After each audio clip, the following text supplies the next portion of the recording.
Hello and welcome to ABW Radio Live. Hello, welcome, I should say. Sorry for the delay. The two fine gentlemen that I have with me this afternoon had to get some refreshments. Non-alcoholic refreshments, I might add. Very strictly sober on today's podcast. My name is Kris. I'm your host, and I've got with me today John and Drew. Good afternoon. Afternoon. Good afternoon. And a good afternoon it is. What a change a week makes, hey? One swallow doth not make a summer, but let's enjoy the happiness while it's here. Arsenal 2, Manchester United 0. This is ABW Radio Show 137. Where does the time go? Let's get some initial thoughts then. Drew, what did you make of it overall? I thought it was greatly improved if you balance between this performance and the performance against Spurs.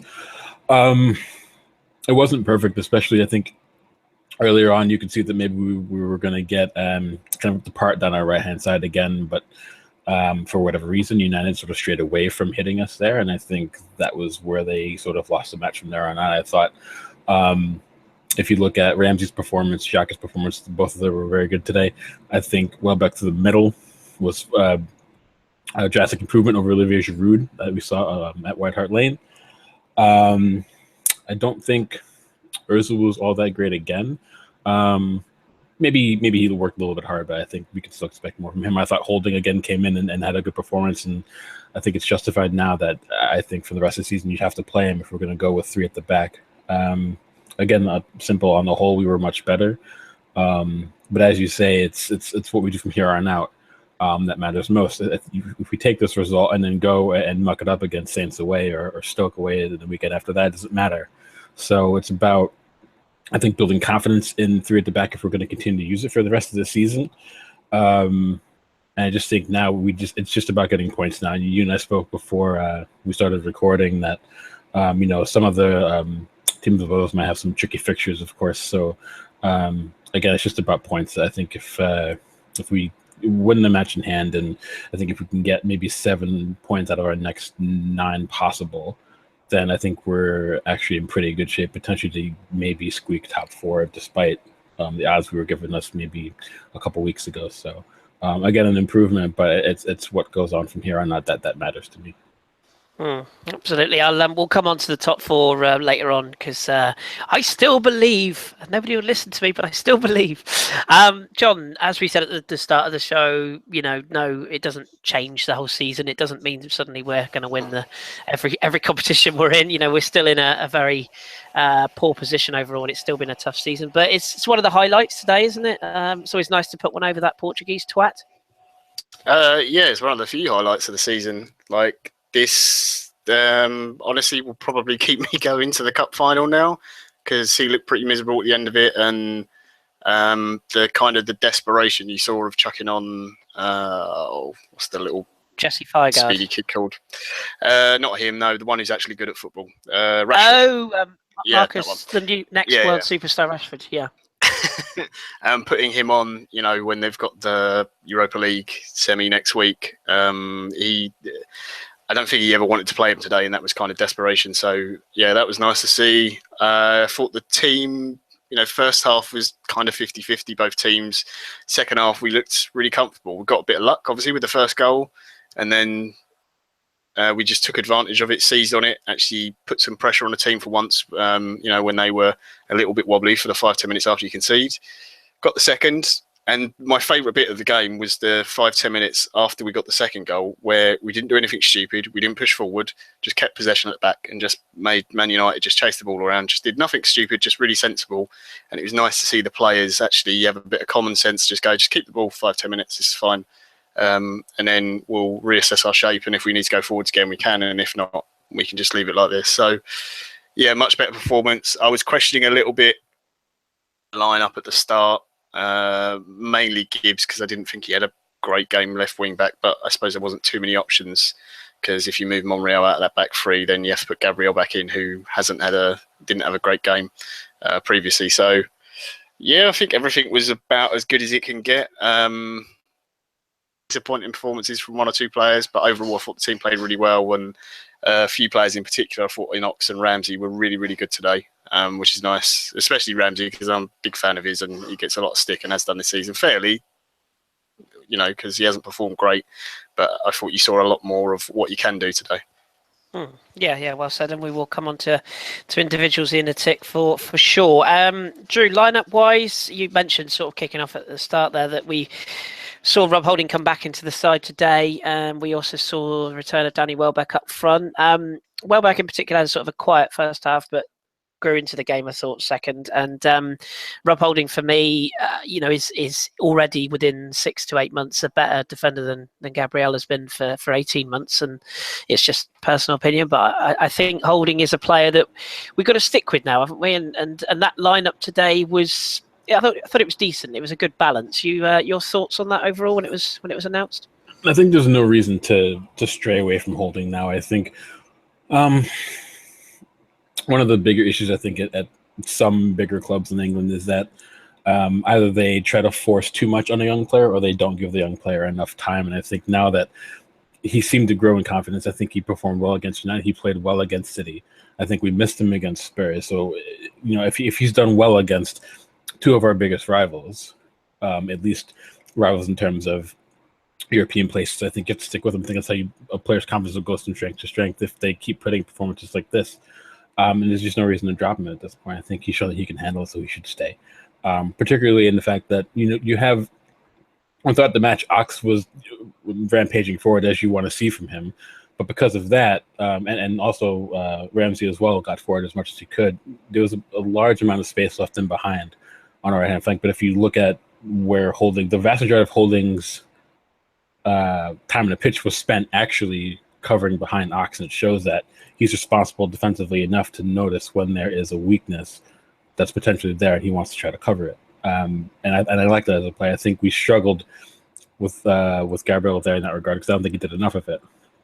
So I think he should play. I think we should stick with Welbeck up top as well because if you're going to go with three up front, especially with Sanchez and Ozil just reserved right off the striker, using Giroud doesn't make any sense. Ozil's the type of player to make runs off a center forward. Sanchez likes to come deep and get the ball. So if Sanchez is going to be more mobile, then you need a mobile striker to go into the holes left by Sanchez's movement. I think that's why Welbeck makes more sense at the center forward channel. I think it showed. Eventually, as you grew into the game, he made better runs. He's always going to work, or he can press the back line at pace. He is strong on the ball. He's good in the air, as we saw. So I think he's the right balanced center forward option if we're going to continue with what we're doing. I think in the end, it paid dividends. It's just, I think we made better tactical calls from the outset. Even if you want to question Gibbs, and I question Gibbs as well, but I don't think he was necessarily poor today. I think on the whole, this is I think back to front, I think this is just a much better showing. And certain players that had to stand out did stand out if we were going to get the result. And I think that's what I'm particularly happy about most of all. Yeah, some good points there, mate, and we'll definitely talk about those fullback positions in a tick as well. I just want to give I rarely do this, but lovely to see young Sophie in the chat box there. If you don't know of who Sophie is, she came on a podcast a little while ago at Soccer Diva on Twitter. Very, very, very, very good is our Soph. So give her a little bit of love. So nice to see you in the chat there, Sophie. Sadly, Danny's in the chat as well, but we can't have it all, can we? John, let's sort of go through the first half as a whole then. To be honest, we can probably sum it up in, I suppose, a space of 10 minutes, really. There wasn't a lot of action throughout the first half, but we had the best of the chances. Obviously, the Ramsey shot that De Gea saved. There was the scramble where I think the ball was just about kept in by Ozil firing it across after Ramsey didn't make contact at the back post. But it was a largely sort of tepid affair first half. Would that be fair? Yeah, I thought, United had some good chances as well. The Ramsey one was nice, those runs being picked up for once and people actually finding him. I know Alexis was a bit frustrating today because of the fact he wasn't necessarily staying out wide so much. But when he was dropping into the middle and picking those passes out, I thought he was really good. The worry, like Drew said, with Oxlade-Chamberlain and Ramsey both being on that side and pushing so high up, Holding was a little bit exposed early on. And you saw Mkhitaryan getting into space, Rooney as well, picking out some pockets of space, and Martial had a couple of half chances. But I don't know, there was sort of 5 minutes for each team, and then after that, it just kind of flattened out, and neither side really wanted to go for it too much. I thought both midfields were a little bit disappointing for both sides in the middle, that they couldn't really seem to keep the ball. It was a lot more was the pressure coming down from wide and some more sort of direct balls, because we were playing quite a high line, which against Martial I thought was particularly dangerous, because when you've got Herrera, Carrick, Rooney, I know he's nowhere near the player he used to be, but they've all got a really good ability on the ball to pick out a pass. So that was okay. I thought Welbeck was a little bit slow to pick up the runs he could have made in the first half. His movement wasn't quite there. It got a lot better in the second, certainly. But yeah, it was kind of like two teams not quite sure how they're supposed to approach the match and whether they're supposed to go for it too much, because you could see neither team really wanted to lose it. It was kind of like that Man City game we had a while ago, where sort of by the 70th, 80th minute, both teams just sort of went, yeah, we'll take a draw, because I really don't want to lose this game. And it seemed like that in the first half to me. Yeah, I completely agree. It was always like a bit of sparring. It was somebody did I think it Paddy Power, I think, said that Man United Arsenal games used to be like this, and they had the 300 film sort of montage, and then they said it's now like this. Yeah. The scene for the In-Betweeners movie where he's got him in a headlock and he's just sort of rolling around the floor. It was like the first few rounds were like a boxing match where they're just kind of feeling each other out. There was a few sort of good shots in, but Czech made a good save from Martial. I think Koscielny just got his toe onto the ball just as Martial took the shot, which probably actually did quite a lot for it. And De Gea made that good save from Ramsey's shot as well. But other than that, there wasn't a ton in it. There's a one at the back stick where Ramsey just couldn't get onto it and Ozil fired it back across. But I didn't think either team tested it too much. The worry I did have as an Arsenal fan was that space that they were exploiting in behind Oxlade-Chamberlain. But second half, we definitely seemed to tighten up that side. And United just seemed to drop off a lot more and sort of almost go to kind of like a back six. Yeah, it was a sort of a bit of a strange, wasn't it, how they approached the game? Because I did think they, I don't know, should I have expected more? It's Man United as under Mourinho. I probably shouldn't have done really, but nevertheless, Drew, not a lot else to talk about first half really. I mean, we'll touch on individuals in the minute, but second half came out for the first 10 minutes. Again, it was probably worse, to be honest. It was like just two teams that just didn't want to attack, and then Granit Xhaka bought a ticket to the lottery, and his numbers came in. Huge deflection off the back of Ander Herrera, who I must confess I'm a big fan of, even though he's quite a simple player. He's a very, very good player at what he does. He turned his back. It's the second schoolboy error that you teach kids as a youngster. Play to the whistle was the first one. Never turn your back to the other one. And the ball loops up over De Gea and into that from 30-odd yards. Seen a lot of that, didn't we, when he was at Gladbach? He's renowned for his shooting. Just goes to show sometimes you've got to take a gamble, doesn't it? I think the announcers mentioned that he seemed a little reluctant to shoot. I would disagree with that. I think he recognized he had space. I think he took an extra touch to get the space to maybe minimize the distance just a little bit more before shooting. And I think that from when you have a player that has left foot that he has, and as good as he can shoot from distance, I think that it's good to see that he would maybe bypass what you would expect him to do in the current system we have, which is maybe keep possession or look for a ball into the box. I think he took a shot, and I saw early from him this season, he has the ability to hit the target from that distance. So I'm just happy that he sort of took the chance. There's nothing much more to say from it, but I think on the whole, in regards to Xhaka, this is the type of performance that I wanted to see from him. I think we've talked about it.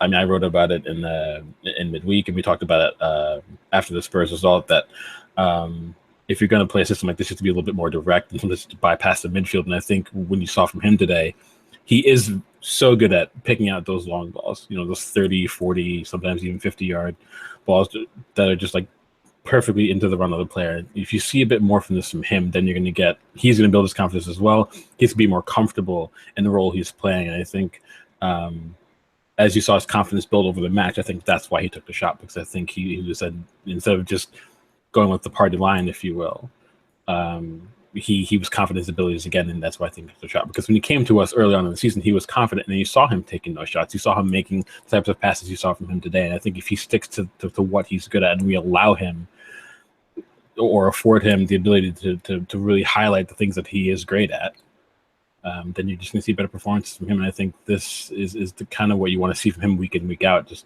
depending on a few minor things. But this is the player that Arsenal fans wanted. You could argue we still need another type of midfield player that we were still lacking. But I think it was much better from him today for sure. Yeah, I don't like giving Joey Redknapp any credit about anything, to be honest. But I thought he was right when he said that the biggest thing Xhaka seems to have found this season is mobility. He seems to be struggling to get through games at a high pace level, and I find that weird because you'd know better than I do. I don't think Gladbach's pitch is particularly small. It's quite a large pitch, isn't it? So it seems strange. Maybe it is just the pace, but then Bundesliga isn't slow, so it's a bit of a weird one. He just seems to be a little bit when he goes backwards. I expect him to make that beeping noise that lorries make when they reverse. But yeah, no. Nevertheless, he got the opener, and all credit to him. And then John, I'm coming to you for this one because I think you'll share this with me. It was a proper, what I call a proper goal, like a proper cross bullet header. They compared it to the Henry header against United when Eboué, remember him, put the cross in all those years ago, and it was very reminiscent of that. Oxlade-Chamberlain. Terrific delivery. Have to highlight the role that Rob Holding played in that goal as well, winning the ball back after United tried to break out. He put in a solid challenge, fed Oxlade-Chamberlain, in come the cross, and Welbeck with a bullet header. Proper centre forwards goal, that, wasn't it? Yeah, it was really, really nice. I thought Ox was superb today. Every time he got a chance, he was running at Mkhitaryan and Darmian and trying to get the ball in early as he could. Welbeck a few times had been a little bit late onto the runs and hadn't read the ball that was coming in correctly, but just found a bit of space. And I think it's probably the only time in the game really where Smalling hadn't picked him up, and he just got that yard of space off of him. And I think Ramsey as well is coming into the box. Phil Jones is out of position. Smalling's then looking at Ramsey. He's got Welbeck behind him, not quite sure where to put it up. Ox whips in a brilliant ball, really, really good. Just so much pace on it that all you got to do is just get the contact. But he absolutely nailed it, and De Gea had no chance. He's a really, really good goalkeeper because that save he made, I can't remember who it was who had the shot, but it deflected off the Ander Herrera's foot.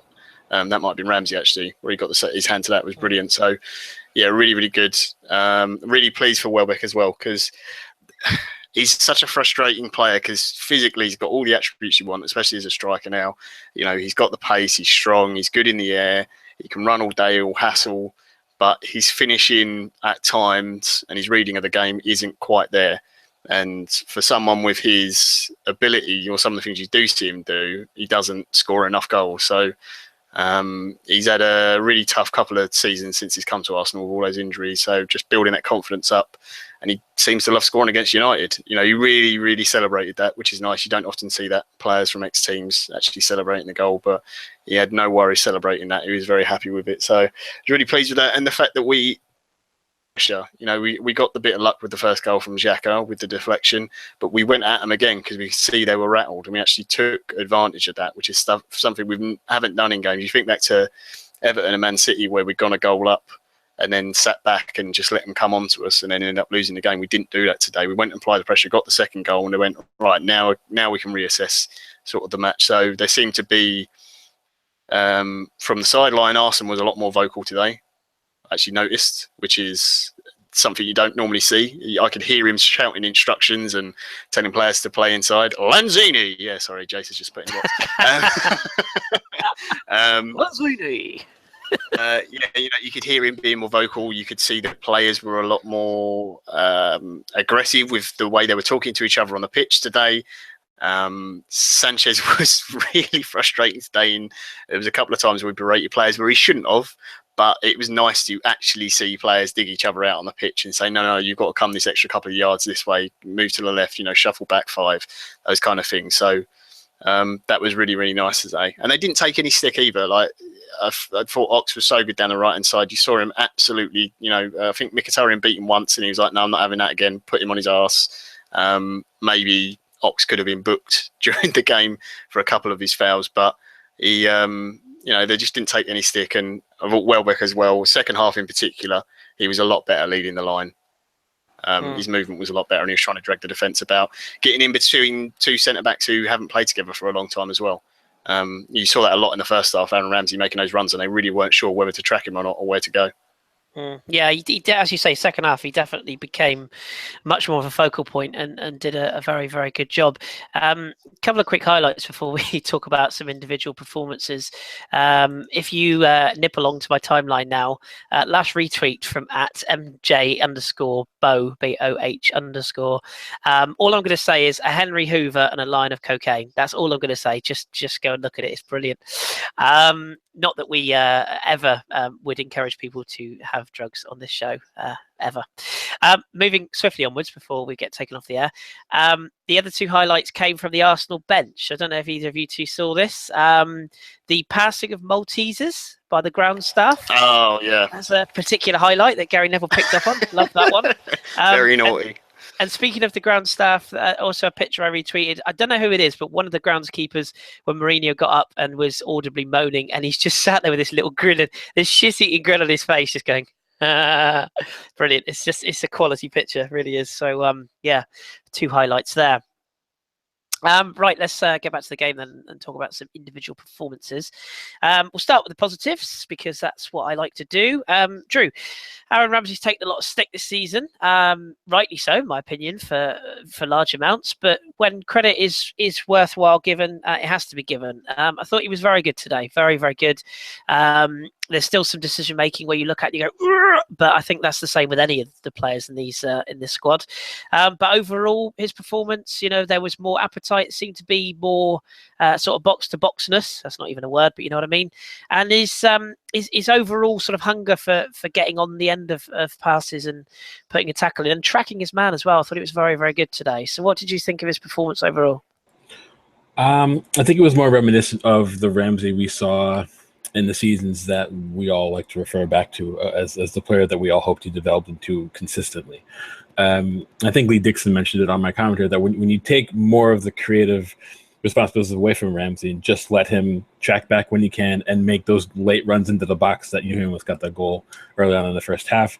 I think he's so good at understanding what channels to make runs into based off of the run of play. I think that if you allow him to do that more and take more of that, leave the creativity up to, whether it's Ozil, Sanchez or Granit Xhaka, whoever it might be, you just highlight what he's best at. And we can say that about a lot of our players. Then you're going to get more performances like this. And I think this is why some people called for maybe playing him in Ozil's position and then putting in someone like a Mohamed Elneny in where Ramsey was. And then you can highlight that even more.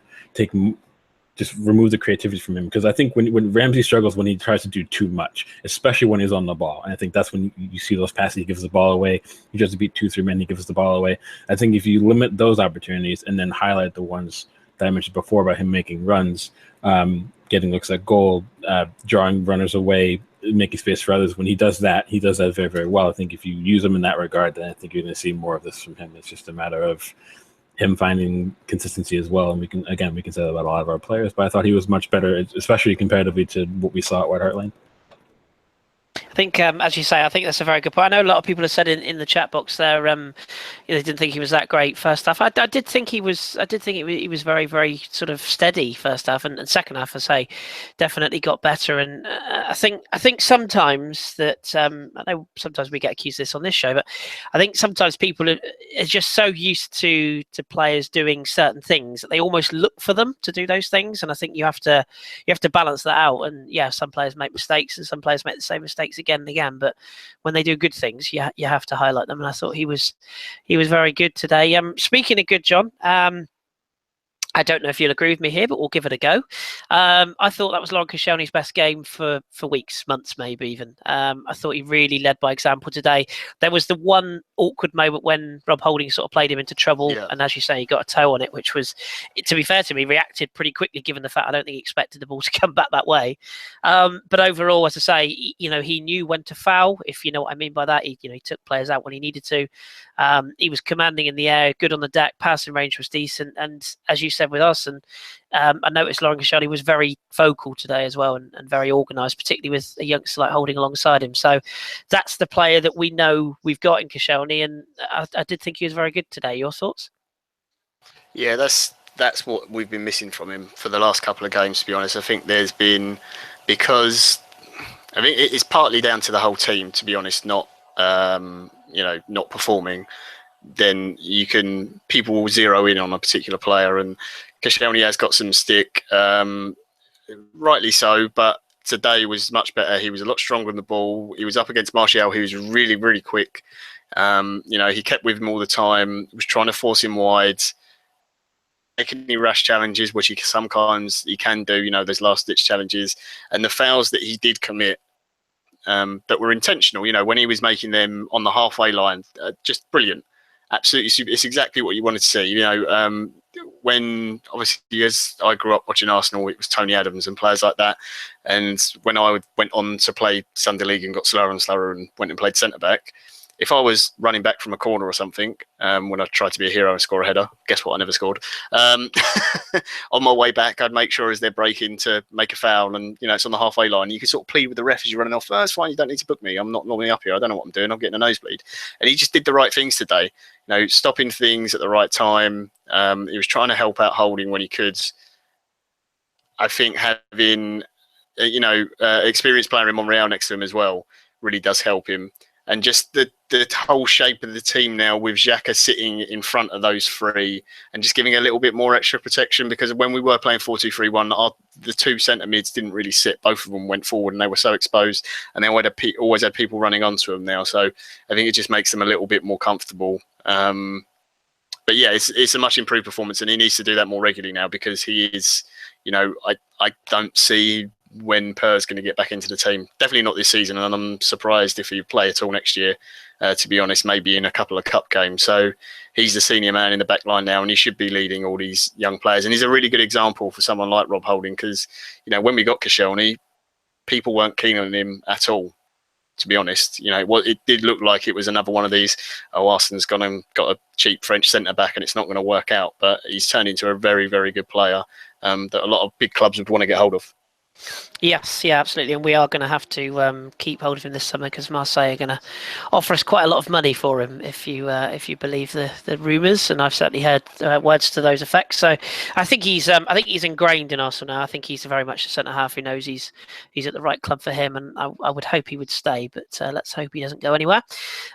Drew, another player I want to highlight for individual sort of praise before we look at a group together, and maybe some negatives, which we have to balance the show out. But Alex Oxlade-Chamberlain, ironic, really, given the fact that a few weeks ago, I think even Arsene Wenger said that he was better centrally, that he thought that would be his position, that's where he saw his future. It's ironic that since he's moved to a quote-unquote wing-back, he's been reborn. His crossing is improved. We saw that with the second goal today. His general energy is fantastic. His defensive responsibility is very good. He's always getting back in. I asked this question last week. I'll ask it again. Is he a player that we have to be essentially doing everything we can to keep hold of, maybe ahead of some of the bigger names? I would think so. I still, obviously I'd like to keep a lot of the players, but obviously there's players I want to go, but that's another discussion for another time. But I think we do need to keep him. I think he's maybe one of the younger players that can actually realize his potential. We've had quite a few over the years that have fallen well short of the mark, but I think he can actually get up to about where we expect. But I think the thing is I don't know if I would say that he is as defensively responsible as you give him credit for today. I think he was better today than he was against Spurs. I don't think that's even in doubt. I think the issue is he has such a good turn of pace that he can track back quickly, and I think that sort of masks the fact that a lot of times he was caught very far out. Also, Holding did a very good job covering the space left in behind when he would go further forward, but you saw it early.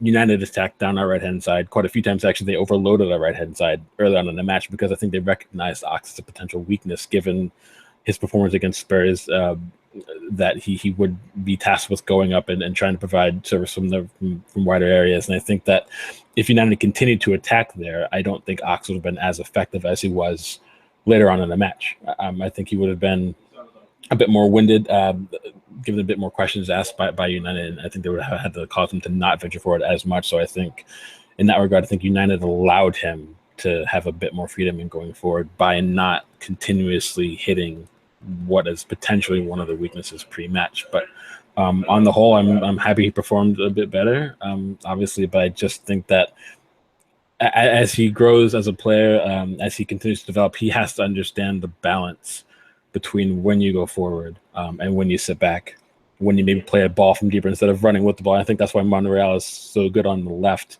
And further forward, as some of the guys mentioned in the chat box, I think if we're going to keep going with two at the back, I think Mustafi should come in. I think Monreal should go in on his left wing back, because I think he gets that understanding. That's also something that maybe Monreal can teach Ox, and maybe try to get him to understand a bit more. If he's to play in that role, if he's to play century, that's a whole different development story that is unrelated to what we're talking about now. But again, it was better from him, but I think he needs to understand balance a bit more. But I'm happy you got 2 assists. I'm happy you played better. So for the moment, it was good. Yeah, you stole my thunder on the defensive setup, but we will come on to that in a second. John, I want to give Drew a week off from Ozil Watch, because I always seem to pick on him every week. Just ask, damn it. No, I'll save a certain Chilean for you. But John, what do you make of Meza? I mean, he's we've seen stories obviously in the last week that have come out about Aaron Lennon, for example. And I don't want to sort of go into that too much, but you see stories like that come out that nobody would necessarily have expected. And you see that people have private lives, and Mezet's private life has been, it's been out there for a while that some people sort of think there's stuff going on in his private life, whether that be, directly personal, whether it be family, whether it be relationships. Nobody seems to know, but he's not quite been himself pretty much since the start of the year. I said last week I was kind of done with him, because it just feels like a marriage that's sort of coming to an end, where both parties know each other are cheating, and it's just a question of who moves out first. But, today, largely he was anonymous. He didn't do a huge amount. Yes, he still puts himself about. His passing is always good, but then you expect that of a player of his ability. And then towards the end, when we're 2-0 up and confidence is up, you see him charging into the corner and putting in decent crosses and really moving about again. So is it purely down to confidence and maybe stuff that may be going on in his personal life that's affecting him? Or is it the contract talks? Or is it just the fact that this is Meza and we just have to accept him as he is? Some days he'll be brilliant, and other days he'll be down Tesco doing his shopping. I think you obviously have to accept that sometimes the players won't turn up in a game.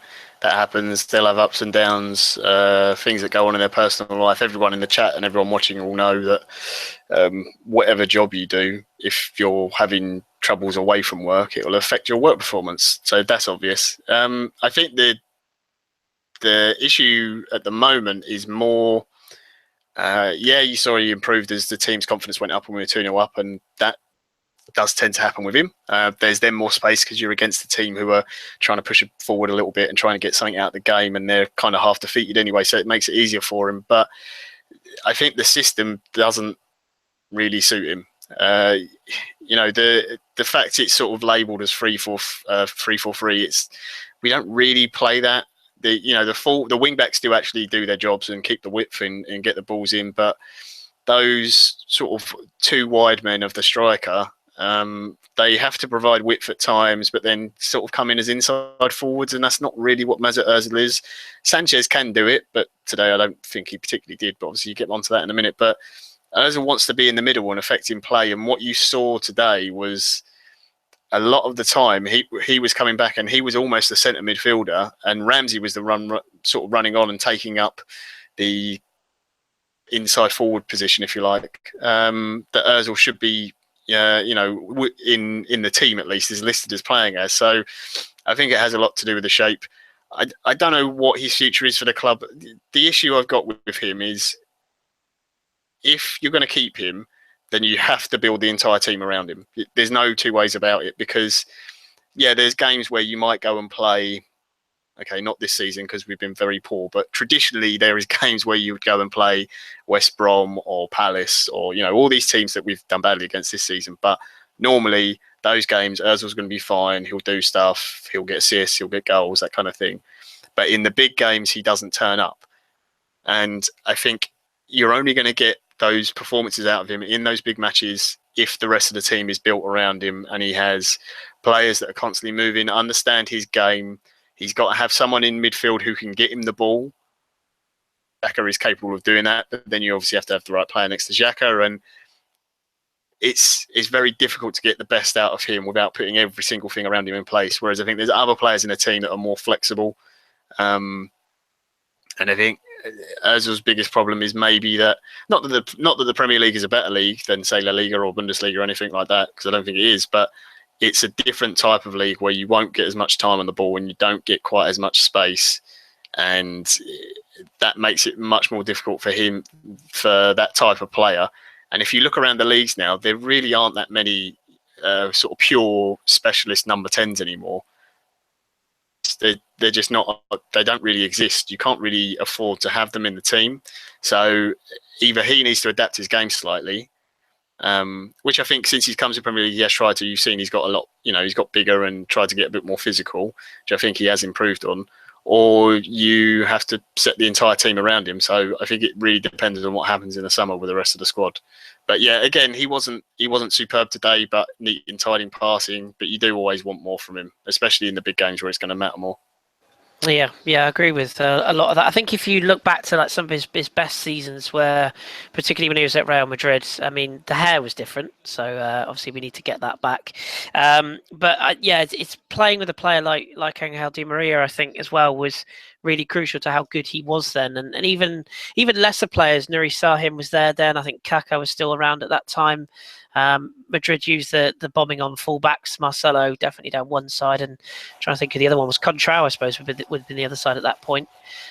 They always had constant pace and constant runners around him, didn't they? Whereas with us, it seems to be we might have one runner, which is usually Alexis, but the rest it tends to be very pretty patterns sideways rather than somebody cutting in and getting onto those final balls. The few times today where you had, if you've got Alexis, Welbeck, and Rambo all running forwards, and then you've got the wing backs and stuff, that gives Mesut those options.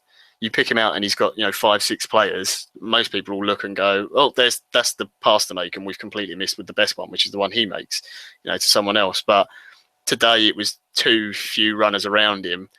But in those situations where people aren't playing to get the best out of him, he then has to go and impose himself in the games and make things happen, which is, I think, why you see a lot of times when the play does slow down and we're struggling a little bit, you'll see him drift to the left-hand side to go and find Alexis or 1-2s, and you see they can just go 1-2, 1-2, 1-2, like through 3 or 4 players. Eventually it does tend to break down, but you can see that he trusts Alexis that something's going to happen and he can make something happen with him because he knows where he's going to go. And you can still see, despite the fact I don't think either of them had a particularly good game today, that when they do get the ball, they instantly look for each other before any other player, because they know that, I'm going to put this ball in here blind and Ozil should be there or Alexis should be there, vice versa, whoever it is. So I mean, you've got to put that team around him, otherwise you're not ever going to get the best out of him. Yeah, it's a trust element, and as you say, using the tools you've got is no good trying to build a garage with a hammer, is it? I mean, you've got to use the right equipment to build what you're looking to build. So, speaking of which, Drew, that leads us nicely on to our Chilean friends. Now, are you sure you shouldn't want me to comment on Ozil as well? If you really want to, I think there's one thing that we are also kind of missing though. Go for it. The one thing about Ozil is he's not the player to start the attacking move. He's the player to make the pass at the end of the attacking move that creates the chance.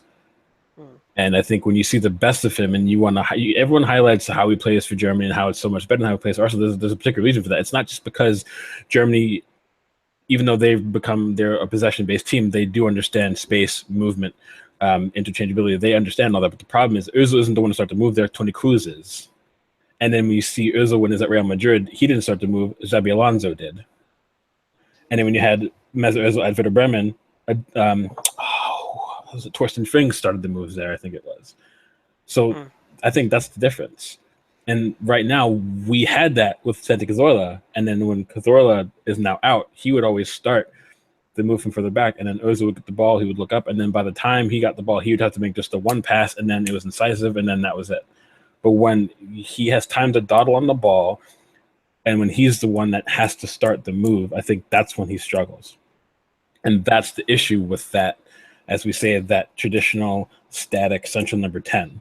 That's why they're not nearly as effective as they used to be now, because mobility in modern football is so heavily important that's why you have players like, and I hate to say it, but players like Philippe Coutinho or Kevin De Bruyne, or and you and John can rattle off a ton of other players. Some say Ligue 1 or Serie A. I could go on and on about Bundesliga, but these are the types of players that are creative players, but they're not so specialized, so they just need to make just that one pass.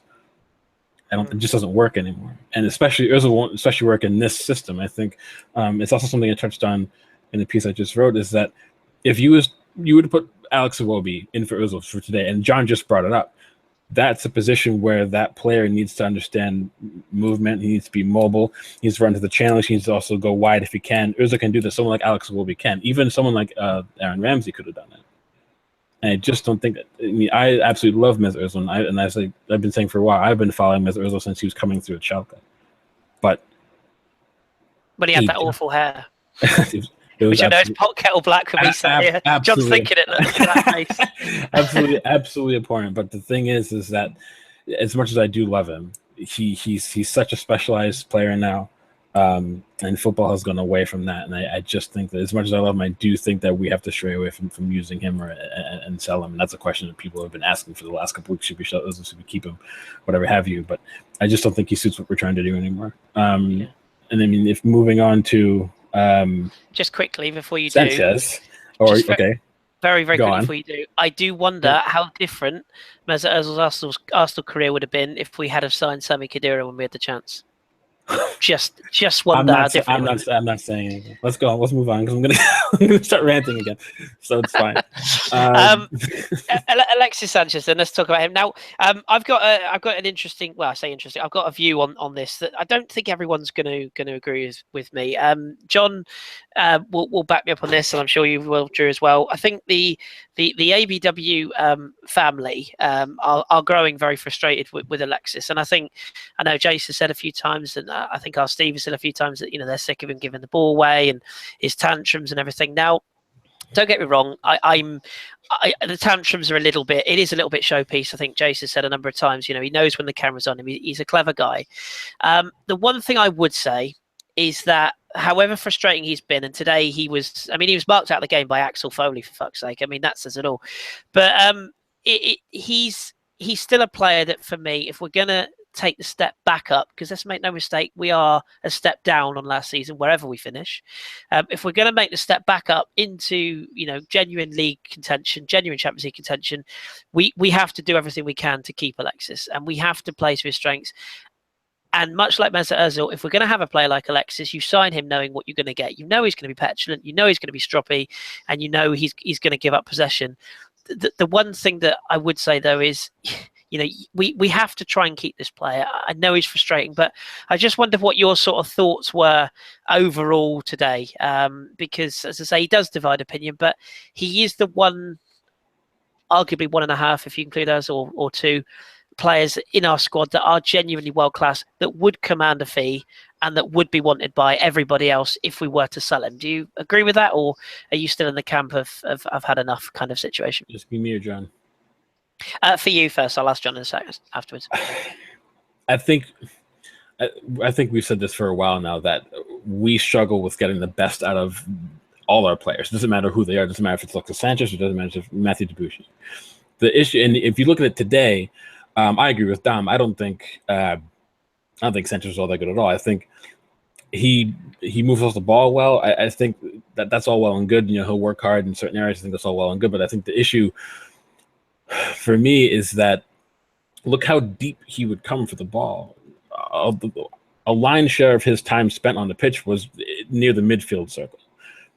I don't think that's what you want to see from Alexis Sanchez. And when you see how well he has played well this season, he's only worried about getting forward, getting into the final third, getting looks at goal, maybe creating for others. Just having him come so deep and then turn the ball over in midfield, that's when you're going to get the Sanchez we're seeing now. And I think that's down to instructions they're getting. Maybe he's not getting instructions. Maybe Wenger said go on and play however you like. But I think the issue is, again, we're not highlighting the things he does do very well.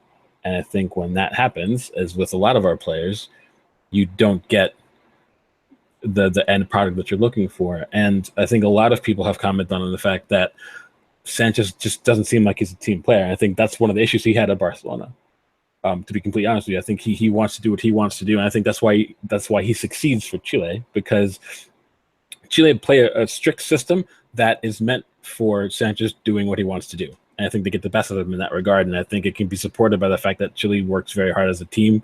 Their midfield core is very strong, and I think that allows Sanchez to just do whatever he feels like doing. But I think in this system, I think in Barcelona as well, that I think he has to become more of a focused force in which you see good things from him. Let him get forward, let him get looks at goal, let him take players on. But this whole coming deeper and trying to be now a creative, almost like central attacking midfielder type player isn't what you want from him. That's not what we bought him for. It's not what he needs to be used for. And I think if he keeps doing that, performances like today, he's going to then go into the Ozil camp as if do we actually need him? I think we need the level of his ability we need at the club. But if he's not going to be able to fit into what we want to do overall on the tactics board, then it's another problem. I'd love to keep him, but we have to bring him in and make him understand that we need him to be doing certain things and other things he needs to get rid of in this game. So, and I'll come on to John on this point as well, and some excellent points there, Drew. I mean, firstly, the one thing I'd have to say is if we want another creative midfielder, we might as well just go and sign Lanzini. It's never gonna get old. Never. Stop it. But John, is there not an argument that, and this is the flip side to that yes, he does have his petulance. I mean, a few people have put in the chat box there that every team has a diva. I don't see anyone at Chelsea, for example, slating Eden Hazard this season, despite the fact he basically went on strike last season.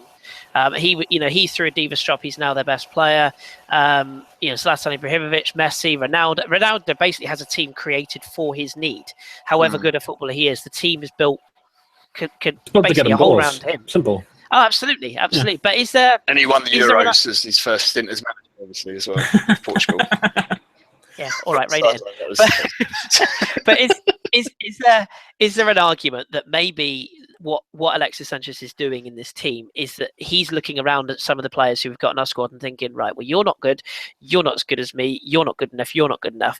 My argument would be if you sign 2, maybe 3 might be a bit of a stretch, but you sign 2 top quality players, i.e. a proven goal scorer who's going to get you goals and a midfielder who's got, really real genuine ability and genuine mobility, maybe then, or even a right-sided midfielder who's going to complement him on the other side, and then maybe he starts to trust players more and not just trust Mesut. So is it an argument that maybe the squad we've got now is not actually playing to the level of a footballer that he is, and that's why people don't see the other side of the argument when he gives the ball away and throws a hissy fit?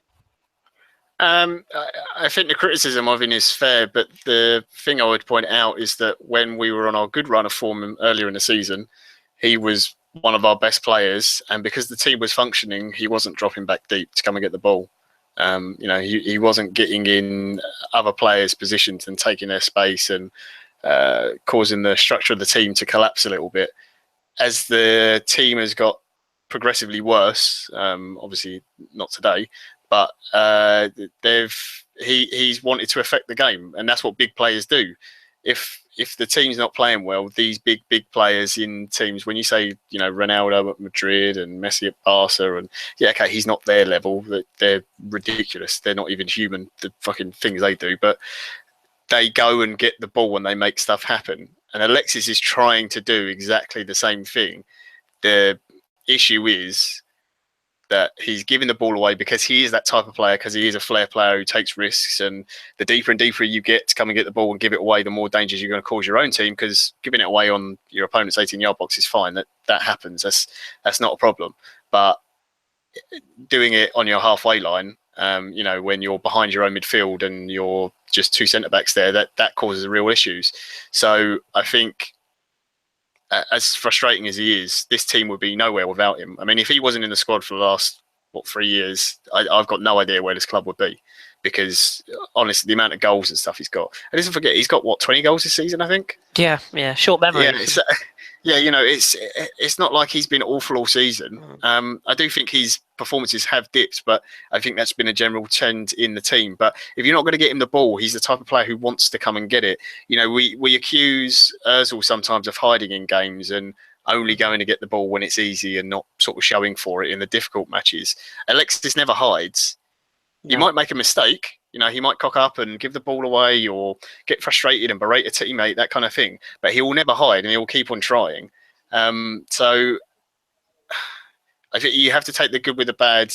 What Drew said about Chile, that team, I'd love to be able to say the problem is because we've got Ozil, we can't do this. But if for example one was to go and it was Ozil rather than Alexis, or I think if anything happens, it's probably going to be the other way around. But if it was that way, it would be amazing to be able to say, right, there's a striker, there's this guy, whatever, and give Alexis that free role. So we are basically playing two up front because he doesn't really play wide for Chile. He doesn't really play as a striker. He kind of plays where he wants. He plays it off of, I can't remember the guy's name now, Vargas. Vargas, up front, yeah. He plays off him and he goes wide and drops and, you see him and Vidal arguing with each other at times, which is always funny. But he's got so much about him as a player that you can't really complain because he still gives you so much for the team. So I think there's a case for other players sometimes standing up to him. That definitely needs to happen. We saw that with Ramsey today. Ramsey, for me, made the right pass. There was no way he was going to get that, when he was at the byline, he tried to fire it into Welbeck as hard as he could. There's no way he's going to get it past 3 United players to Sanchez. Sanchez shouldn't have had a go at him there. But he's that type of player because he wants to do it. He thinks he's the only one who could do it, can save the team. That's what he wants to be. And Rambo actually stood up to him, which was nice. Had to go back. And I don't think there's enough players in the team that sometimes do that to him to bark him down. And I think kind of a little bit of that maybe comes from the manager as well because he's such a special player. Arsene isn't going to say, Alexis, you need to set up this part of the pitch a bit more. You need to stop dropping into this area so much. Because he's spoken about it in the last couple of interviews, saying that Alexis drops too deep sometimes and it can affect other players on the team. So I think other players in the team need to dig him out a little bit. The manager maybe does as well. Not necessarily, throwing boots at him Ferguson style or whatever, but just having a conversation. Some players need that. Pep had that frustration with him at Barcelona. Sometimes he wouldn't always listen, but you can't say that we're going to be a club that's going to next season and for season coming challenge for a title and eventually get our place, where get our club to the position where we can genuinely challenge the Champions League by losing players like Alexis Sanchez. Because if you ask me, where are you going to find a player that's like him that can score goals, create chances and everything else? For the money we paid for him, it's so difficult nowadays, because there's very few players that, he's the closest we could have got in terms of getting Suarez. I agree. He's not quite there, but he's as close as you're ever going to get at the moment with what's on the market. We essentially took him when Barcelona took Suarez, didn't we? He kind of got forced out by the Suarez signing. So, and as you say, like every team, every team has a mercurial player. He is ours, and sometimes it is a case of be careful what you wish for. It's all right saying you want him out, and who do you bring in? And maybe just maybe, and I'll end the Alexis debate on this point, but maybe we're just not used to, as Arsenal fans, particularly in recent seasons. Alexis Sanchez, whether you like him or you don't, is a winner. And too many of our players are not used to winning and are not winners. And I think sometimes that sort of win at all cost mentality, maybe we could do with a little bit more from some of the other players than that. Just quickly on this, he's not the same player, and Thierry Henry is very much beloved by Arsenal fans, by the majority, rather than the odd few who hate him for going to Barcelona. But I remember watching Henry and being frustrated in a lot of games. And thinking, stop giving him the ball because he's not doing it. Why has everything got to go through him? And he was arrogant and everything else as well. Yep. But he'd win games for you. He'd do some magic in a game, and he could be piss poor for 80 minutes, and he'd still pull out a piece of magic. But the thing is, I think Henry won more games for us than he caused us to have struggles. I think the difference is Alexis isn't there yet. I'm not saying he can't get there yet, because obviously for me, Henry's in a different class, and I think history speaks for itself. But I think the biggest issue is he, as you both said before, he comes deeper to get the ball because he wants things to go quickly. He wants the ball. He wants to move forward. When you saw him at Barca, he got service from midfield, so he was more worried about just getting forward. Yeah. With us, he comes deep because he wants the ball. Now, I think that's indicative of the fact that the possession buildup, I think, bore him to tears. So he just wants to give me the ball. I'll do it myself. I think if we're more incisive with our creativity, he'll get less frustrated. He'll get more chances. He can get further forward more consistently to affect the run of play in the final third. I think that's the issue. I think, and then again, that's why you're missing the Santi Cazorla type. We really Yeah, are. it goes back to when we were playing better in the season. You saw Alexis playing much better because he didn't have to wait for the ball. No, he didn't. He got the ball. He got the ball maybe 25 yards out. He would beat a player or two, have a shot at goal while he has to cut in. Yeah. I think when you can allow him to do that, that's when you see the best of him. Right now, you're not seeing the best of him because the fact that he has to wait so long to get the ball, and then he gets frustrated and things break down. He takes space away centrally when he tries to come central to get the ball. I think it's all a domino effect. So I think if you avoid that first domino dropping, you see the best of him again. So. And people make a big deal about the Pep Guardiola thing. The bottom line is, whether you like, and clearly I don't, but whether you like Guardiola or not, I don't think any player will ever be 100% a Guardiola player other than Messi. No. He always wants 100% more than a player's willing to give. Ask Sergio Aguero about that, who's been absolutely brilliant in the Premier League every single season for Man City. In comes Pep, and Pep demands more. So, sometimes you just have to take the rough with the smooth and accept that you've got a winner, and his attitude may not be the same as everybody else's.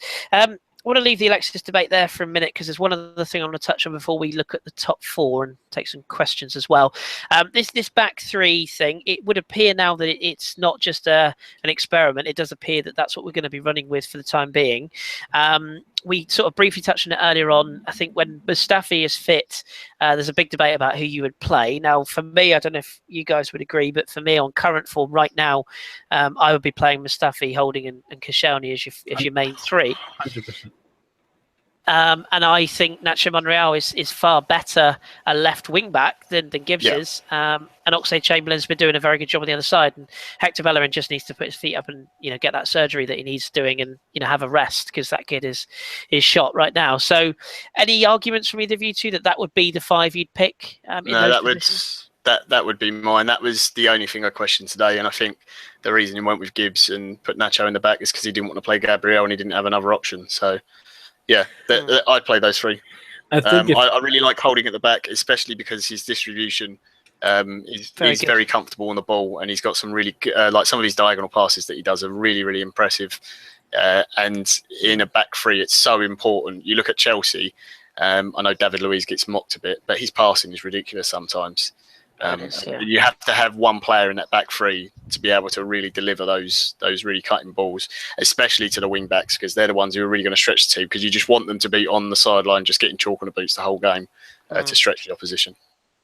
I think I would rather. I think with the current team, I think I would rather see. Obviously, I'd rather see Mustafi, Koscielny, and Holding as the back three. Obviously, Monreal on the left. I would rather see Bellerin on the right and put Ox where Ozil is. Yeah, agreed. Because Ox more direct. He can stretch their back four, as John mentioned before. He can beat players on the ball. He can beat you for pace. He's not afraid to shoot from distance. He likes to get into the box when he can. And I think Bellerin, even though his form has dipped a bit, whether it's down to injury or not, he understands at least the defensive side of the ball maybe a little bit more than Ox, and he has when he's fully fit. He has a touch more turn of pace where he can recover a little bit more if he gets caught out, and we've seen that in seasons past and even this season. So I think that'd be a bit better of a balance, and that gives us a front three that's incredibly mobile. I think that's how you cause problems for the forward. Yeah, so. And I'm quite excited to see Mustafi in a back three as well, because I think you'll see the player that we all hoped we were buying at the start of the season. If he's got two other players alongside him and he's got a proper defensive screen, I think you'll see, because Mustafi for me is the classic example of a player who, I think he's very talented, but just tends to panic at times and sometimes can be a bit rash. I think if you build a team that's comfortable on the ball and you just say to him, just do what you're good at, he relaxes a bit more and he's less panicky when he's got one partner and no one else behind him. I think he flaps, and that would be good. And it's not just that, but when he's not getting cover in front of him, he often steps too much. Also, just real fast, Mustafi's not. You don't get into the German national team consistently if you're absolute garbage, considering what center defensive options. I knew you were going to go for that. I'm finished with that argument. Let's just I knew you were going to go for it. Just quickly, I'm just going to ask you both this question. Just a yes or no, or you can give a player's name. If I said to you that Thiago Silva and Marquinhos are available this summer, would you take either? And if so, which one would you take, John? Marquinhos. I agree with that. Okay. Would I? I mean, I'd take him over having Gabriel, yeah. But then... yeah, but I'd have you over Gabriel. Yeah, no. I mean, I'm better looking, but it's not difficult. I'm not touching that. That's what she said. No, we'll go to football. It's weird because I'm not sure a centre back is necessarily what we need, because I don't want to put too much pressure on Rob Holding, because we always do this with young players. But he's very, very good, and I would like to see more of him.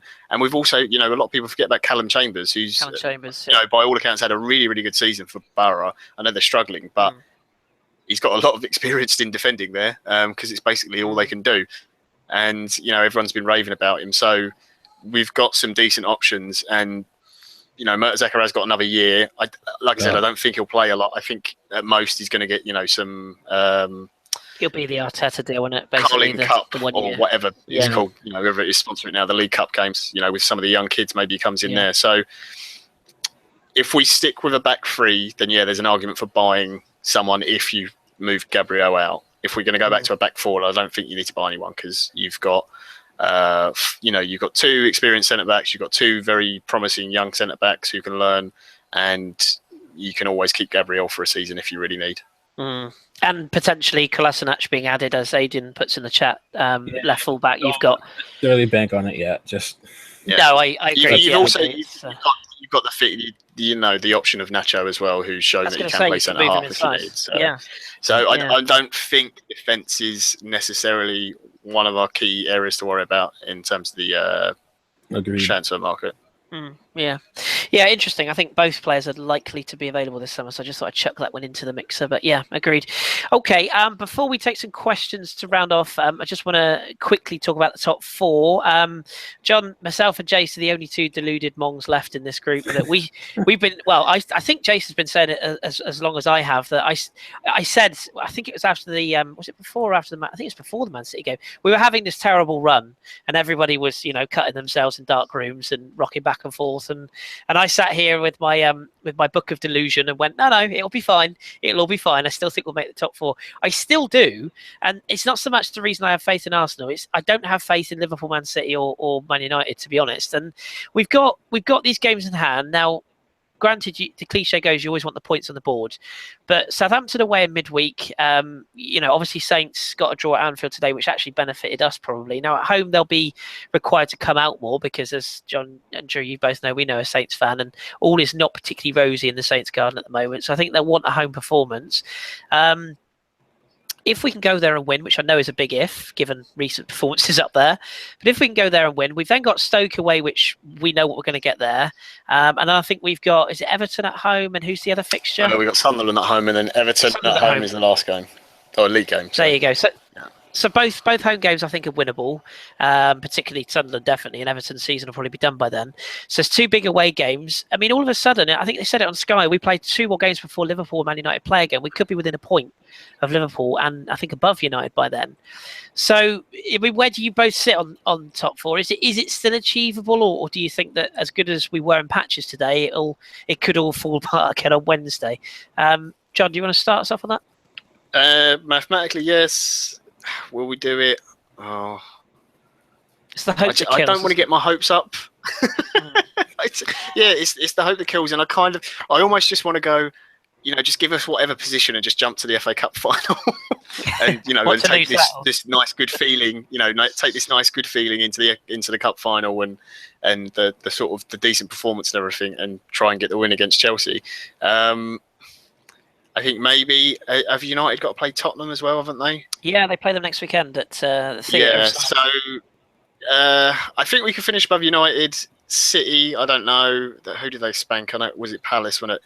Yeah, they've got Palace. Who've they got left? They got West Brom and Leicester left. I think I'm right. Okay, so they've got like 2 wins there because West Brom are done for the season. Leicester are done, aren't they? I'll just double check that, but I'm pretty sure that's who they got left. I think we've left it too late. I really do. I know we got the games in hand and everything, but I hate that. I want the points. We do kind of have the habit of when the pressure's off, we perform better. And I think maybe there was a little bit of that in today as well. The acceptance that, we know Tottenham are finishing above us. That game's done now. And no one expects us to finish top 4, so there's no pressure on us or the team. So maybe that helps us a little bit. But we just got to hope for other teams, I think, to drop points. But I can't see them dropping enough.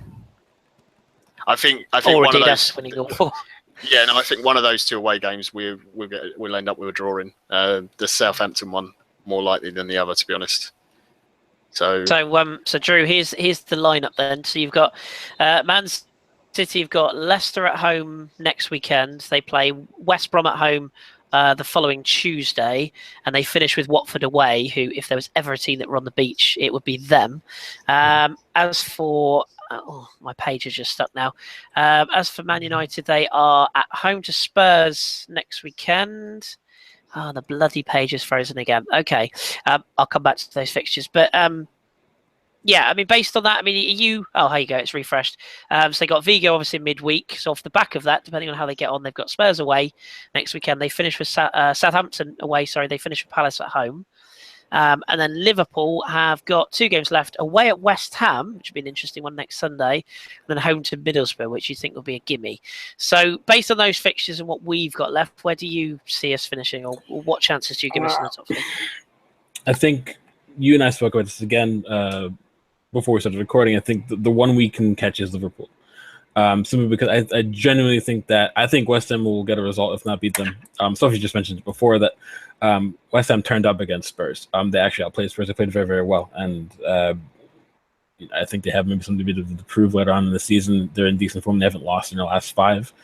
I think West Ham win there, but I think Liverpool obviously beat Borough. But I think Spurs will beat United at home, so we can maybe leapfrog United there as well. I don't know if we'll get top 4. I think maybe the best we'll do. I think we'll obviously get 5th. I don't know if we'll get top 4 simply because for us the question is going to be, can we build on this result? That's the first thing. And the second thing is, if you look at our last 6 fixtures, when we've lost, we have been blanked and we got smashed at Palace. We didn't score a goal.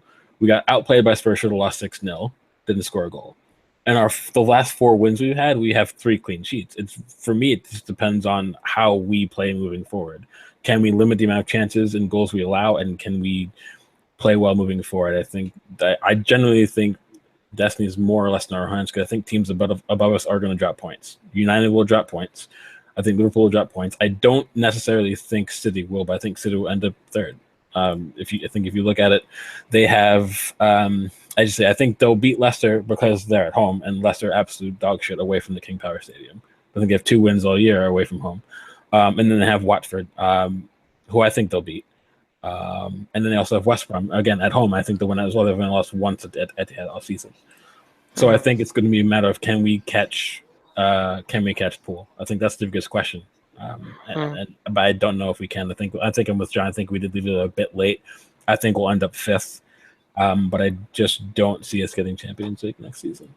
The big problem I see is that I can still see, even in today's performance, which was a lot better, don't get me wrong, and I thought we played quite well, especially in the second half.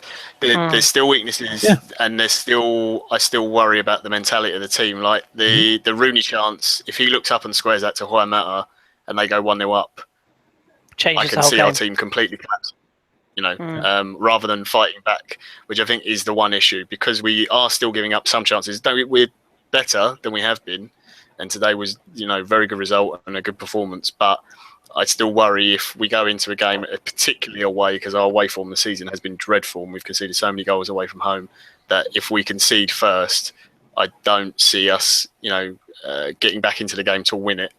Maybe to get a draw, but I'm not sure. So I know it's the old cliche of whoever scores first is so important, but years gone past, it wouldn't really matter. If we did concede, we could still come back and fight in games, and you had that belief. But I think this season, because the players are so worried, the moment they concede a goal, they go, they collapse, and they just think, oh no, it's happening. Yeah, it's happening again. I think another issue is, games in hand are all well and good, but we now have 4 fixtures in 2 weeks. That plays a part as well.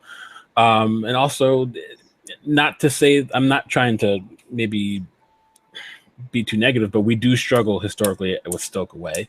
That's not going to be all that great. And it would be us to just go to Saints, who are struggling and then not perform. We also historically, lately, we haven't done too well against Saints on the whole. It's just, I don't think it's all that easy. And I know that you don't rate a lot of Everton's players, particularly one certain Belgian center forward, but Everton won't be easy either. I think obviously, I think we'll beat Sunderland handedly for obvious reasons. But I love that we have games in hand, and I think the balance of it is on us to go ahead and get the results. But I don't think bar Sunderland, these are 3 not easy fixtures. And we, as John said, we do play well with the pressure off, but knowing we have games in hand doesn't also put the pressure on us because we know we have to get points in order to catch these teams ahead of us. So I think it's a bit of a balance. I just think that look at the positives today, target the weaknesses we did have, and go in. And obviously the next match is crucial. If we go ahead and beat Saints midweek, then I think we'll go ahead and I think we'll win at the weekend. I think if we don't get a result against Saints, then we're going to struggle at Stoke away. I think the next match is crucial. We win that, we have a chance. If we get a draw or worse, then I think Champions League is completely out of the question. So. Yeah, I completely agree with that, actually. I think if we go to Southampton, and particularly if we score the first goal and we're able to grind out a result up there, which I think it will be a grind out, I'll put my neck on the line. I think if we beat Southampton, I'd back us to win the last three and squeak fourth. If we don't, because I happen to think that Spurs will... I think they'll take something from United. I'm not actually sure they'll win at Old Trafford, but I think they'll take... Was it Old Trafford or the horrible place that they dwell in? I think United will take Dele Alli and Harry Kane probably in the summer, but yeah.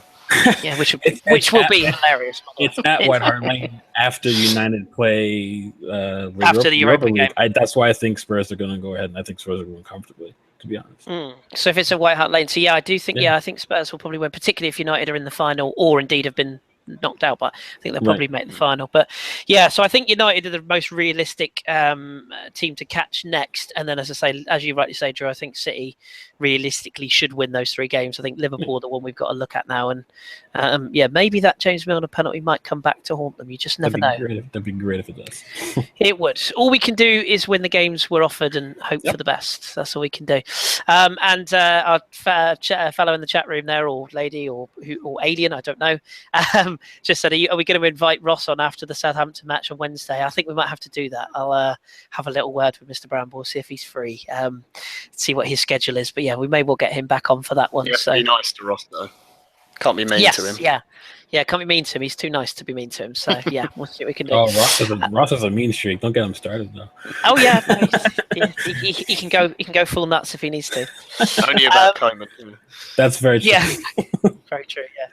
Right. We'll finish with a couple of questions then. So I'm going to nominate John to have a look through the chat box. So if you got a question, put it in there, and John will do his best to type them out to me, and we'll do our best to answer for you. Try and keep them short because we've got to run about 10 minutes max before John and I have got games we want to go and watch because we're going full hipster as usual. Yes, let's start with this one then from Alonso Spencer. So Drew, you can have this one. Would you start? Hang on. I think who would you start? Who would you start? Sorry, a striker from now on. Yes. So would you go? It has to be Welbeck. Period. Yeah. I would give. I would want to have seen Paris long before that. I think it's too late now to argue that Paris deserves a start because you want to go with players who are in some sort of match form at the moment. It has to be Welbeck. I think he just offers more than Giroud does. He's just more multifaceted. And I think as you grew into the game today, I thought you saw what he can offer and what Giroud can't. So I think it just has to be Welbeck moving forward. Simple. Yeah, I agree. Anything different for you, John? Would you be that way inclined? No, I think Welbeck is the one to play. I do worry a little bit about his finishing. I mean, his header today was brilliant, and sometimes his head's not quite in the game. But I think he's our best option. He gives you the mobility, and at the moment we just need as much movement as we can get.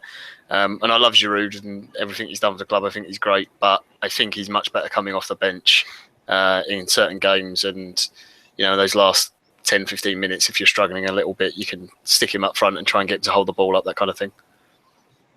Particularly in this system, which is another question that I'll just quickly grab this one from Thomas Reynolds. Why the refusal to play Alexis up top?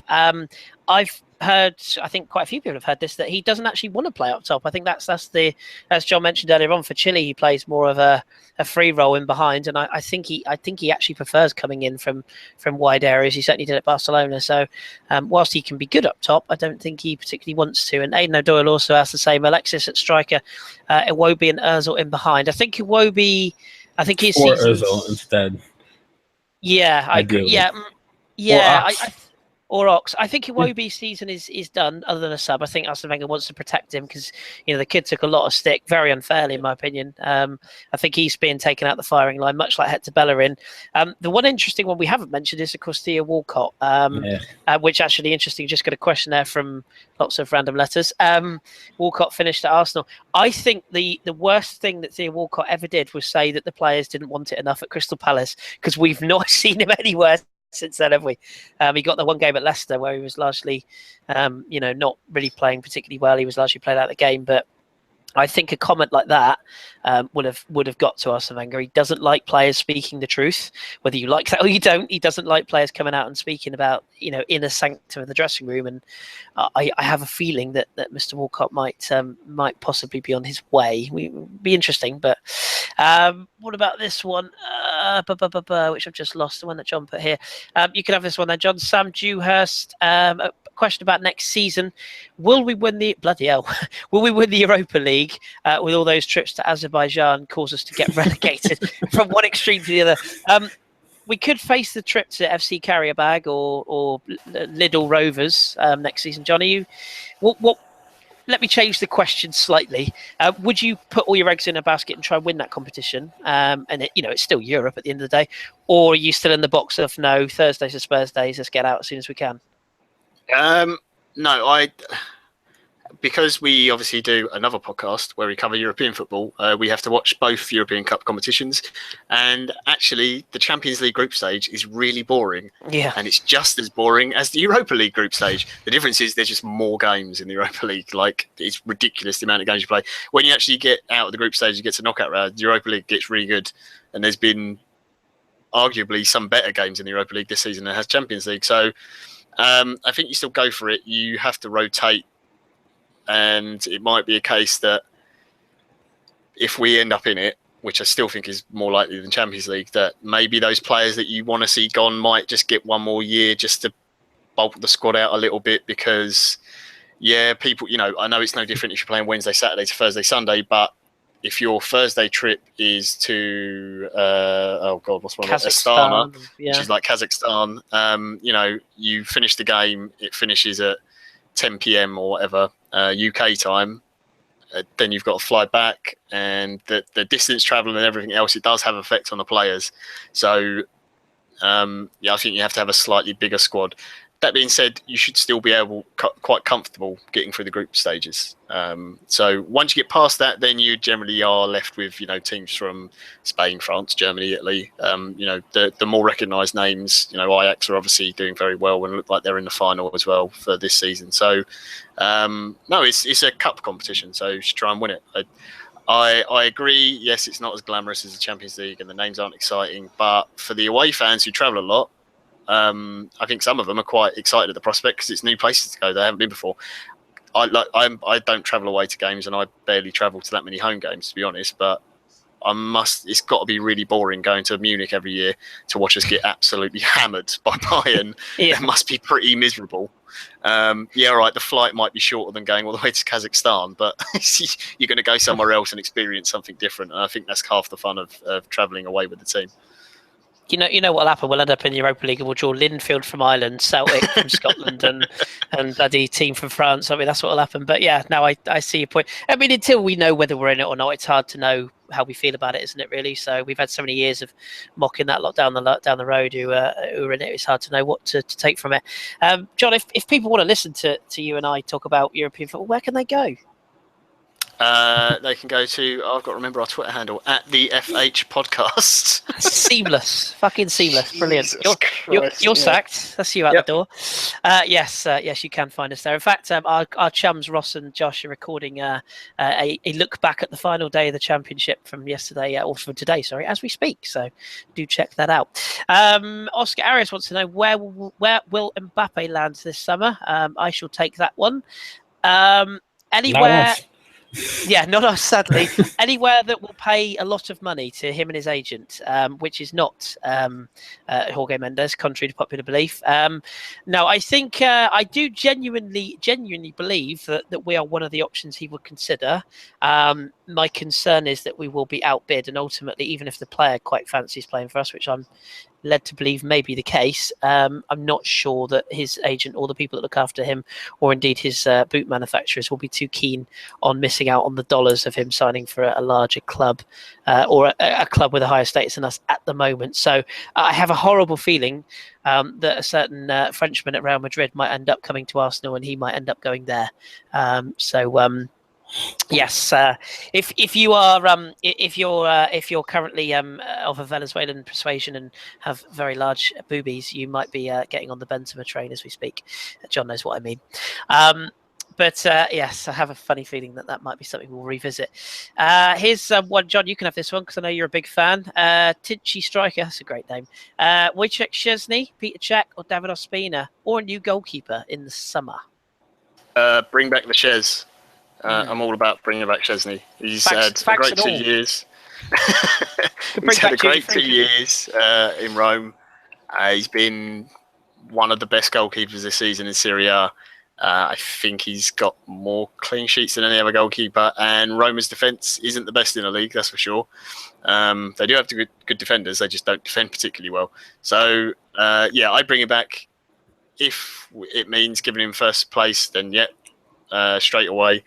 I'd keep Cech and have him for cup competitions or whatever, and I'd also try and convince him and say, look, you play for another year or two, we'll rotate you a little bit and do your badges here and stay at Arsenal and teach Martinez and the younger kids. And I think, I like Ospina. He's done well, but just a goalkeeper with no neck that's short. I can't. He's a nice guy. He's a very nice guy, Dave the Binman, but he's got no neck. He's only 6 foot. He's not meant to be a goalkeeper. You might get to see him more next season, John, because I'm led to believe that Everton are very keen. So he might be sticking around. But I think you're right. I think. And bless him, he wants to play. If Szczesny doesn't come back, I do think we need to go and buy a goalkeeper. Yes. Haroon makes a good point.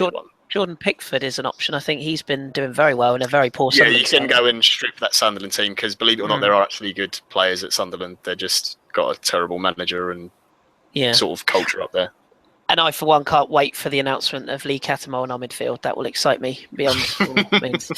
I agree. I think I'm with you. I don't. There's just a very sort of what's the word? Menacing side of me that wants to give Wodge just one more go, just one more go. Particularly if we let Jack go, because then he's got less influences in London, and maybe just maybe. So if we could sign Lolich on, goalkeepers are supposed to be nuts. The best goalkeepers are completely insane. That's what you're supposed to have.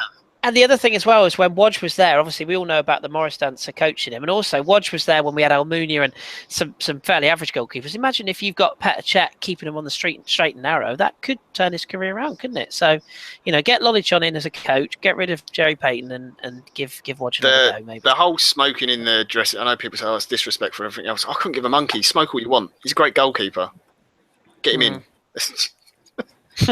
I'm not a fan. No one cared about the Choosy Club and everyone going out hammered. I know it's a different era of football and everything else. Just go on with it. You know who smokes? You know who smokes and is one of the best midfielders in Europe? Rajan England. Smokes all the time. One of the best midfielders in Europe. No one says a thing. Doesn't get picked for the Belgian national team. Roberto Martinez is an idiot. Just let it go, Roberto. Just get back in. I don't think anyone can avoid that or agreeing with you on that one. Drew, I'm going to give you two questions because you're lucky. First one, Guna's in the USA. Hello, Mike and Andy. Is Rob Holding nailed on for a starter in August? I'll leave that one. Yeah, so answer that one first for me. Yep. Next. Okay. Next. Where will Jack Wilshere be next season? Gudashai 77. Interesting. That's the one you're asking me? Yeah. Ask one more later on about Alexander Rosen. Okay, I'll tell you what. John can have the Jack question. You can have the other one. I hate talking about it. What was the other question? Sorry, I've lost it. Asking Alexander Rosen or Mark Overmars for director of football. Okay, there you go. You've done it yourself. Cool. Rosen is the better option, but Hoffenheim aren't going to let him go because the whole idea there is that they're going to want Nagelsmann in there for a while. Him and Rosen have a very good understanding working relationship about scouting, the kind of players that Hoffenheim are going to want to build, how to take the club forward. It's not – if you look at the type of players that they brought in, you should read up on how Hoffenheim actually scout players. It's not just about who had a brilliant season, how much money do they cost. They're a club that targets specific qualities in players in certain areas, and they move forward with that, and they understand everything about brackets, what they can, the financial brackets, the types of players that get the most effect for the position. It's not based off of on a name basis in an Arsenal. The club and the fans feel like they need players of a higher quality. I don't think he suits the club. As good of a director of football that he is, he suits a project like Hoffenheim. He doesn't suit a club like Arsenal. In regards to Mark Overmars, he's very hit and miss. He has done brilliantly with bringing some of the players in Ajax. He's also had a lot of failures in his earlier days. I get that he understands the club. Obviously, he knows Arsene Wenger. He could have some insight into the Dutch market. There are a lot of very good players there who are very attainable for the kind of money that Wenger wants to spend. For example, David Klaassen is a player that I've followed quite a bit. He would suit the club, just as an example, and obviously he's at Ajax. So it would depend on the kind of working relationship he would have with Wenger. If Wenger's going to be this is what I want, and you have no say, just go out and get them, then I think Overmars would work. But I think if you give Overmars a little too much free thinking ability, sometimes he will get it very, very, very wrong. And I know Ajax fans will agree with me on that. So, yeah. One thing's for sure, I think we all agree, pretty much every Arsenal fan across the planet agrees that if we are to get a new director of football, or indeed a director of football full stop, they have to be allowed to do their job. So be interesting. 100%. Yeah, agreed. Okay, final question then, John. You can have, we'll combine the two then. So Gunashai's 77's question about Jack Wilshere, and also Zohaib, hopefully I got that right, 7 will we be keeping Joel Campbell? I suspect I know the answer to that one, but Campbell and Wilshere, what do you think for next season? I think Campbell will go. I don't think Arsene was ever really that interested in him, and he ended up in the team just because so many players are out of form. I do think he's a decent player, but I think we should be aiming for better. Jack is really difficult. I think if Arsene signs a new deal and his manager, which I suspect is going to be the case, then Jack probably gets a new contract or a extension or whatever. Maybe it's not the right thing to do. I know he got another leg break, didn't he? But depending on how it heals, it might be okay. He hasn't lit the world on fire at Bournemouth. I really, really like Jack, and I do think there's a couple of times this season where our midfield could have done with a player like him. But I don't think he's going to be fit enough all the time. So if it was me, I'd reluctantly let him go and see how much money you could get for him. But I suspect Arsenal want to keep him and see if he can get something out of him. Yeah, we'll great. see. I think Joel Campbell, by the way, is interesting. 2 clubs in France, and also interestingly, Drew Schalke apparently keen to have a look at him. So I'm not quite sure where that one. There's a reason. Yeah. There is a reason. Well, why. Yeah, true. And also quickly just to address Sam Dewhurst in the chat who said about Yuri Tielemans, almost certainly a done deal to Monaco. So Bernardo Silva is on the way out of Monaco. Breaks my heart.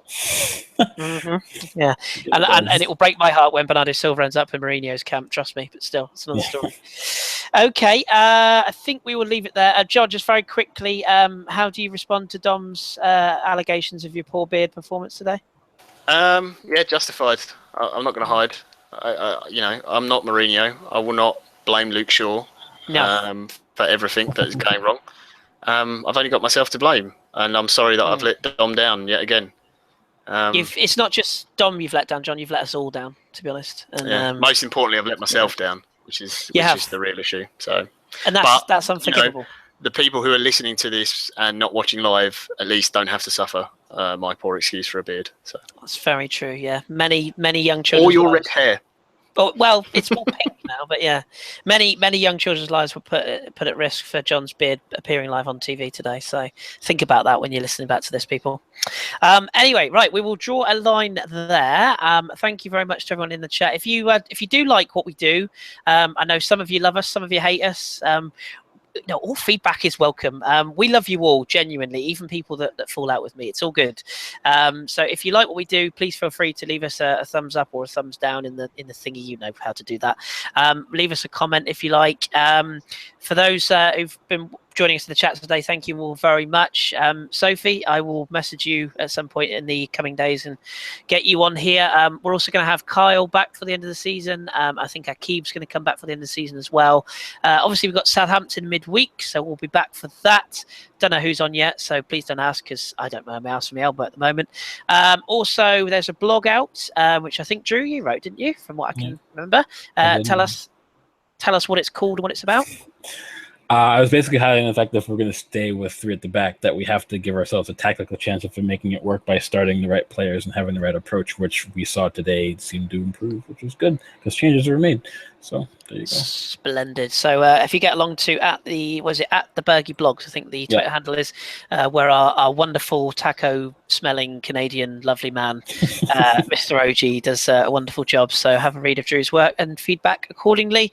And as usual, you can follow any of the crew: Danny, Gimli, Simon, Steve, Dom, who else is with us? Jace, Raj, Jeff. We're all there. You can find us all. Dig us out on Twitter if you want to give us a follow and abuse us accordingly.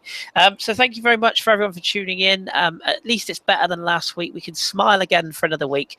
Well, at least we can smile until we go to Southampton, where God knows what will happen. But whatever happens, we'll be back for that game. My thanks to Danny and Gimli for giving us the platform as usual. Keep it tuned to ABW Radio. Keep it Arsenal. Leave us a thumbs up, and we'll speak to you very soon. Ta-ta for now.